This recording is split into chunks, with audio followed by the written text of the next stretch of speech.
Magandang araw sa inyong lahat. Pag-usapan natin ngayon ang gamot sa dengue na turo ng mga duwende. Alam naman natin sa panahon natin ngayon na ang mga doktor o dito sa ating kamunduhan ay wala pang naiimbento na gamot sa dengue. Sapagkat pag ikaw ay na-admit sa ospital ay hindi ka nila magagamot. Ngunit ang Diyos ay napakatalino at napakamakapangyarihan at meron siyang itinalaga na mga espiritu tulad ng duwende na siya lamang ang nakakaunawa patungkol sa sakit na ito kahit sila ay espiritu. Tulad ng sa tao, merong inilaan na talino para sa tao ang Diyos at meron din naman siyang itinalagang talino para sa mga espiritu. At isa na nga rito ang mga duwende. Kung bakit sila ay may angking kaalaman o kapangyarihan sapagkat sila ay gumagamit din ng salita na buhay na mula sa Diyos o mga dasal na Latin. At bukod dito, sila ay nag-aaral din para maging isang ganap na doktor ng mga espiritu. 17 years silang nag-aaral bago maging isang ganap na doktor ng mga espiritu. At kaya naman, ganun din na may karunungan din sila na makagaling o gumamot sa ating kapwa-tao. At ang kanilang kakayahan ay nagiging daan din upang tayo ay mas makakilala at maniwalang may Diyos na buhay. At kadalasan, ang katigasan ng ulo ng tao ang nagbibigay ng kanyang sakit sa kanyang sarili o sa kanyang kapwa sapagkat tayong mga tao at lahat ng kanyang nilikha ay ginawa niya hindi para magkasakitan kundi maging maligaya, masaya at nagmamahalan. Ngunit dahil sa katigasan ng ulo ng tao, nagkakaroon ng samot-saring problema ang kanyang sarili at nabibigyan niya pa ng problema ang kanyang kapwa-tao. Ganun din tulad ng sa mga espiritu. Kaya may tinatawag na bad spirits at sa mga tao naman ay mga kriminal. Kaya mali ang paniniwala na Diyos ang gumagawa ng sakit ng tao. Ngunit ang Diyos ay namamarusa sa mga masasama at nagpapakasama. At balikan natin ang tungkol sa duwende. Dito sa ating kamunduhan, ang may malakas na third eye lamang o mataas ang antas sa espiritual ang nakakakita sa kanilang hospital. Napakalaki nito at sobrang lawak. Ang isa ay nasa Bicol Region sa Masbate at ang isa naman ay nasa Lucena City. Dito sila gumagamot ng mga kapwa nila espiritu, hindi lamang sa duwende. Ang mga duwendeng puti ay binigyan ng Diyos Ama ng angking talino upang sila ay makatulong sa kanilang kapwa at maging sa ating tao. Ang Diyos ay laging nagtatalaga ng mga tao o espiritu upang makatulong ito sa mga tao o mga espiritu na nawawalan na ng pag-asa sa kanilang buhay. Ang Diyos ay manibuguin, maawain at mapagmahal. Kaya siya ay palaging nagbibigay ng pag-asa sa ating lahat. Ang nais lamang ng Diyos ay magbalik loob tayo sa Kanya.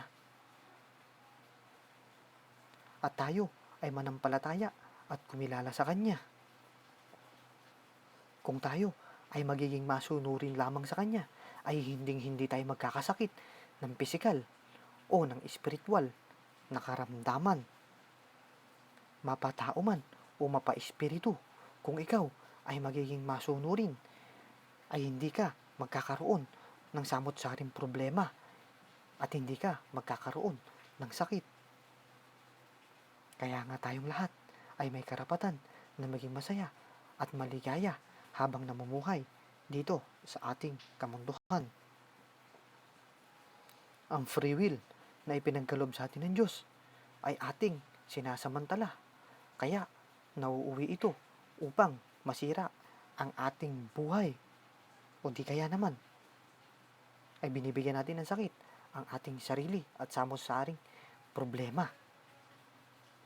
Ito ay sa katigasan ng ulo ng tao at sa pagiging walang disiplina at nagiging suwail sa utos ng Diyos. Kaya huwag na huwag nating sisisihin ang ating Diyos sapagkat hindi mo ba nakikita ang iyong kamalian o ang iyong ginagawa sa iyong buhay kung bakit ka nagkakaroon ng malalim na problema at kung bakit ikaw ay nagkakaroon ng samot-saring sakit. Kung ating kikilalanin ang mga espiritu na mamalagi dito sa kamunduhan, ay dito ay makakatulong din upang mapalalim ang ating spiritual na buhay o di kaya naman ay mapalalim ang pagkikilala natin sa Panginoong Diyos. Ngunit kayo ay winawarningan ko na huwag kayong basta-basta na lamang o maging padalos-dalos sa spiritual na buhay. Kilalaning mabuti ang mga nais kausapin na espiritu upang kayo ay hindi malinlang nito.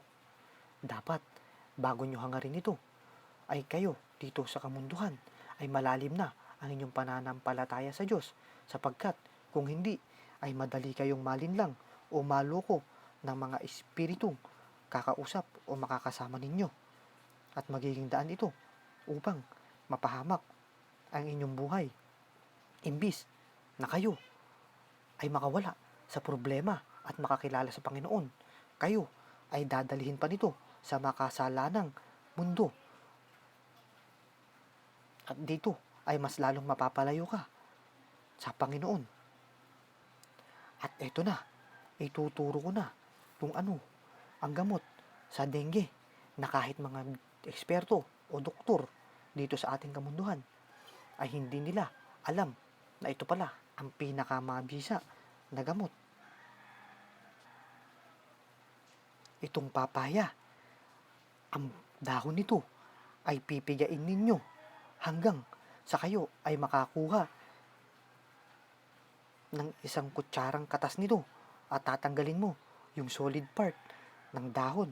Purong katas lamang ang iyong iipunin sa isang pirasong kutsara at ilalagay mo ito sa isang malinis na lalagyan at kukuha ka ulit ng isang kutsarang honey, yung pure na talagang galing sa honeybee.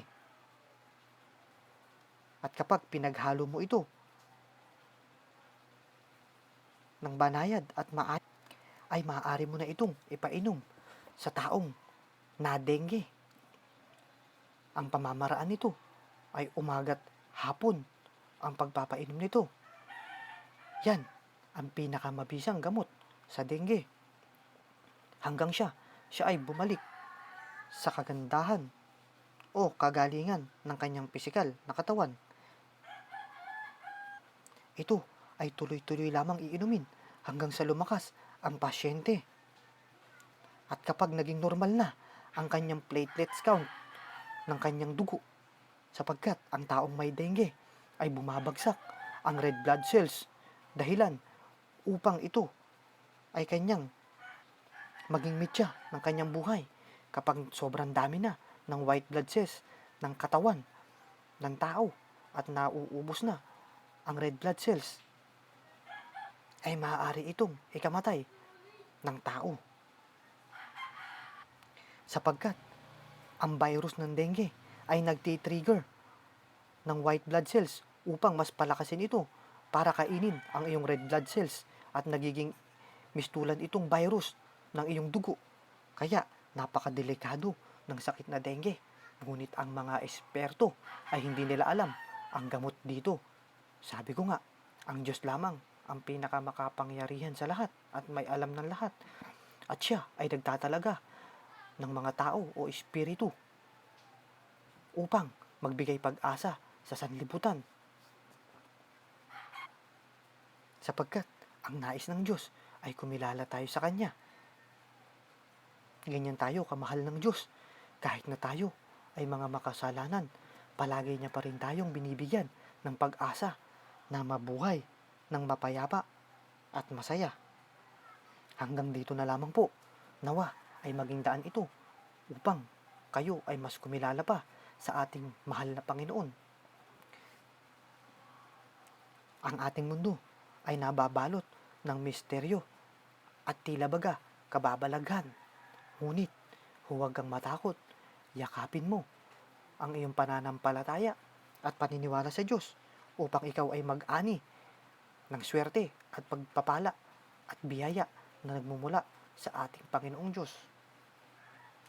Ang kayabangan at ang pagiging sakim at katigasan ng ulo ay naghahatid sa atin ng kapahamakan. Kaya, kung tayo ay may Diyos sa puso, tayo ay maging maawain at matulungin at mapagmahal sa ating kapwa. Sapagkat sabi ng Diyos, kung tayo ay nagmamahal sa ating kapwa at siya,